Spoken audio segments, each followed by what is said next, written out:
warahmatullahi wabarakatuh. Perkenalkan, nama saya Windy Oktarita dari jurusan D4 Promosi Kesehatan tingkat 3A.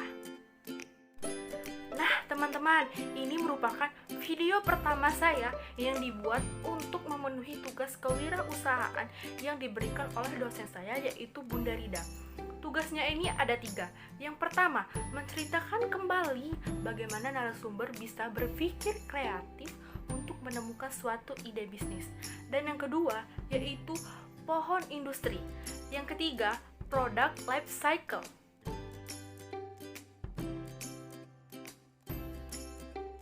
Nah, baiklah, kita mulai dari tugas yang pertama. Menurut yang saya amati dari video yang Bunda Rida berikan itu, bermula dari mata kuliah kewirausahaan, yang mana wajib menciptakan suatu ide bisnis yang akan dipasarkan. Nah, Bunda Rida ini memulai dengan mencari ide. Ada beberapa cara. Yang pertama, mengamati lingkungan sekitar, dan yang kedua yaitu survei. Survei ini berbasis jalan-jalan, searching di sosial media, dan yang terakhir, yang ketiga, yaitu berakhir di pasar.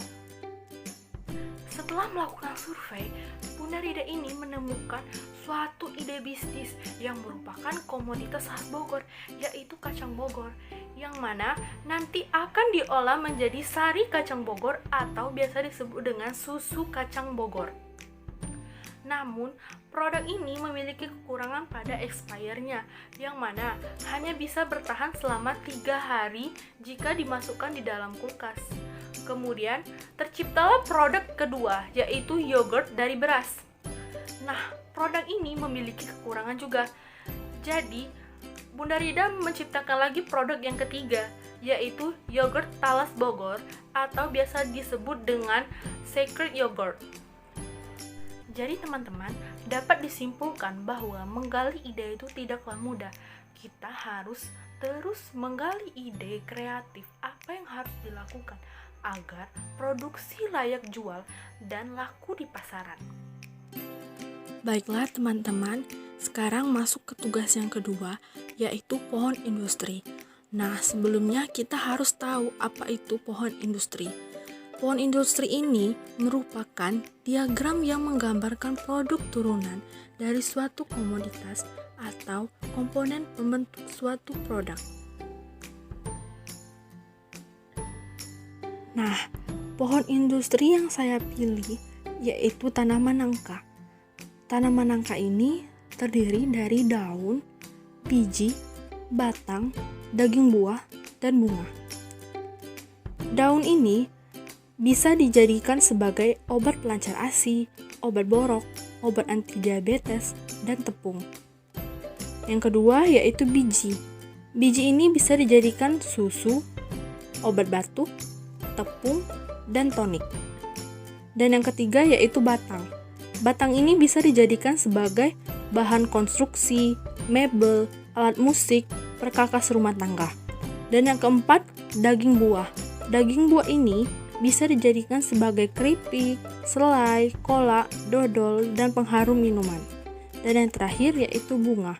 Bunga ini bisa dijadikan tepung, rujak, serta ketupat.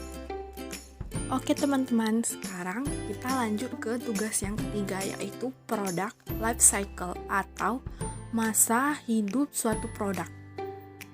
Nah, di product life cycle ini terdiri dari 4 tahap, yaitu yang pertama introduction, yang kedua growth, yang ketiga maturity, dan yang keempat decline.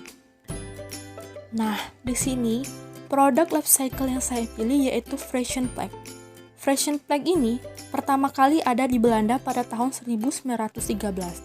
Saat itu, beberapa persatuan peternak sapi perah mulai bergabung dan mendirikan perusahaan, hingga pada akhirnya sampai ke Indonesia dan dikenal dengan susu bendera, yang memimpin industri susu selama 91 tahun. Pada tahun 1991, pabrik yang ada di Pasar Rebo mulai didirikan. Mereka berbenah dengan kemasan saset dan logo yang lebih cerah.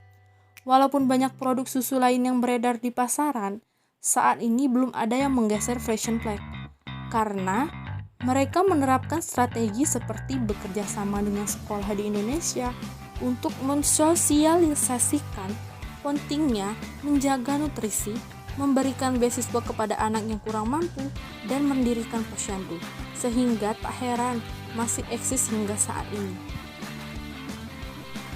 Nah, sekian teman-teman video dari saya. Semoga bermanfaat semua.